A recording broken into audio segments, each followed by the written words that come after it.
مولانا عبد الغفور ایدری صاحب. Point of public importance ہے مولانا صاحب. بہت شکریہ جناب چیئرمین. کل ہم نے کراچی میں اسرائیل نامنظور کے نام سے ایک ملین مارچ کا اہتمام کیا تھا، اور اس ملین مارچ سے پی ڈی ایم اور متحدہ مجلس عمل کے قائدین کے علاوہ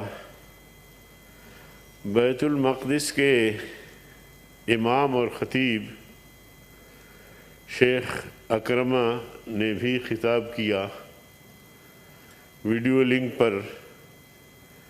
اسی طرح حماس جو فلسطین کی تنظیم ہے جدوجہد آزادی کے حوالے سے ان کے سربراہ اسماعیل ہانیہ نے بھی اس اجتماع سے خطاب کیا. اور یہ سب کچھ جو ایک پیغام تھا میری نظر میں کہ کراچی پاکستان کی تمام قومیتوں کا ایک کامن شہر ہے. یہ ایک طرح سے پورے پاکستان کی طرف سے ہمارے موجودہ حکمرانوں کو بھی اور پوری دنیا کو، دنیا کے اسلامی ممالک کو ایک پیغام پہنچانا تھا کہ اسرائیل جہاں آباد ہے اس وقت وہ زمین فلسطینیوں کی ہے. فلسطینیوں کو عالمی قوتوں کے بلبوتے پر بے دخل کر کے اور ان کی سرزمین پر یہودیوں کو آباد کیا گیا اور اسرائیل کے نام سے ایک مملکت کے قیام کا اعلان کیا. جناب چیئرمین، جب سے فلسطینیوں نے اپنی سرزمین کی آزادی کے لیے جدوجہد شروع کی ہے، اس میں کئی مراحل آئے ہیں، ایسے افسوسناک مراحل آئے ہیں. صابرہ اور شتیلہ کیمپ کے مظالم کا تذکرہ کوئی بڑا دل رکھ کے کر سکتا ہے کہ ان کیمپوں میں اس حد تک قحط ہوا، اس حد تک لوگ بھوکے مر رہے تھے، بلکہ یہاں تک کہ انہوں نے فتویٰ طلب کیا کہ کیا ہم ایک دوسرے کا گوشت کھا سکتے ہیں. اس حد تک ان کے ساتھ مظالم ہوئے. اور یہاں تک ان دنوں میں اخبارات میں خبر چھپی کہ بیٹا تھا، اس کا باپ مر گیا تو وہ چاہتا تھا کہ میں اپنے باپ کا گوشت کھاؤں، تو اور بچے تھے وہ اس کو اپنے باپ کے گوشت کھانا نہیں دے رہے تھے. تو وہ پاس میں رو رہا تھا کہ کیا مصیبت ہے، کیا ظلم ہے کہ میں اپنے باپ کا گوشت نہیں کھا رہا، دوسرے کھا رہے. یعنی اس حد تک مظالم ہوئے ان کے ساتھ.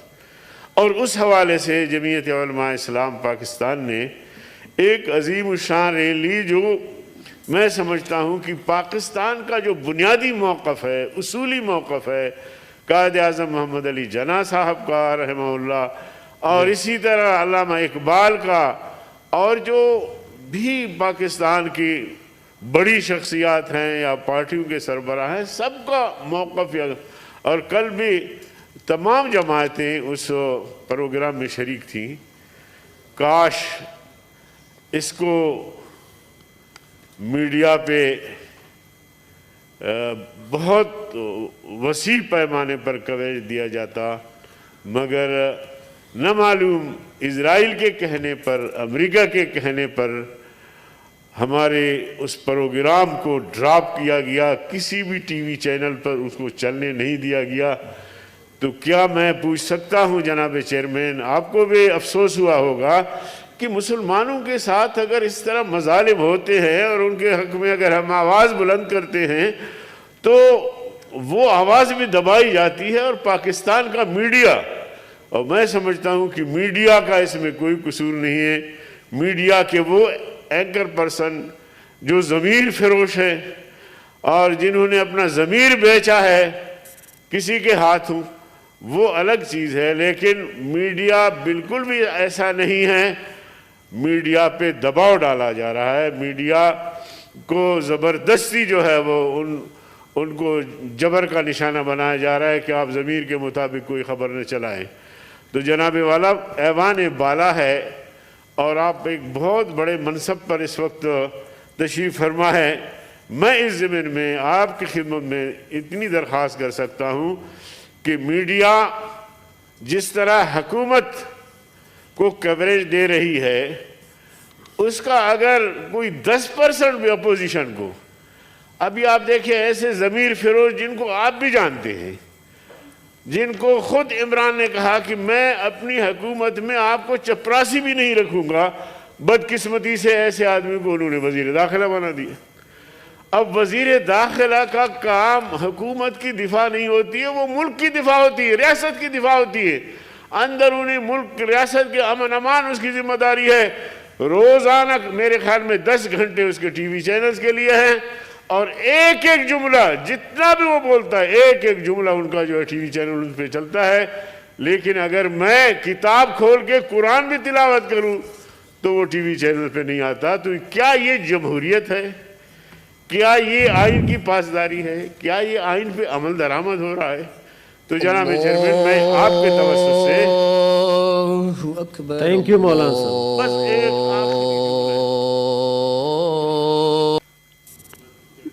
جی ادری صاحب، پوائنٹ آف پبلک تو امپورٹنس. جناب والا میں عرض یہ کر رہا تھا کہ اسرائیل کو تسلیم کرنے کے لیے ماحول بنایا جا رہا ہے. ایک طرف بیان دیا جا رہا ہے کہ جی سوال ہی پیدا نہیں ہوتا، دوسری طرف جو ہے اس کے لیے ماحول بنایا جا رہا ہے. میں بالکل بڑا عجیب لگا مجھے، اور عجیب نہیں تھا، لیکن ہمارے ملک سے باہر بھی پاکستان کے لیے، ریاست کے لیے لوگ کیا سوچتے ہیں. اسماعیل ہانیہ جو اس کے سربراہ ہیں حماس کے، پاکستان کو ارض المقدس کا نام دیا، اور وہ اس لیے دیا شاید کہ پاکستان اسلام کے نام پہ بنا. بالکل. اور اس حد تک محبت کرتے ہیں پاکستان سے، پاکستان کی طرف منتظر رہتے ہیں کہ پاکستان کی طرف سے کوئی کلمہ خیر ہمارے حق میں، ہماری آزادی کے حق میں، ہمارے سرزمین کو آزادی کے حق میں. تو اس لیے ایسے دوستوں کو، ایسے ملک کو جو ہمارا ایک اسلامی اور ایمانی فریضہ بھی بنتا ہے. تو جناب چیئرمین، میں آپ سے درخواست کروں گا کہ یہ میری گزارشات کو کمیٹی کو بھیج دیں. کمیٹی اس کا جائزہ لے کہ آخر ایسا ظلم، ایسی زیادتی کیوں اپوزیشن کے ساتھ ہو رہی ہے. اور پھر یہ اس قسم کا جلسہ جو پاکستان کا بنیادی موقف، اصولی موقف ہے، اس کو واضح کر رہا ہے دنیا پر، عالم پر. تو ایسا کیوں؟ تو میری گزارش یہ ہوگی کہ اگر آپ جی انفارمیشن کمیٹی کو بھیجیں. بڑی مہربانی. بہت شکریہ. سینیٹر جناب محسن عزیز صاحب نہیں، جاوید عباس.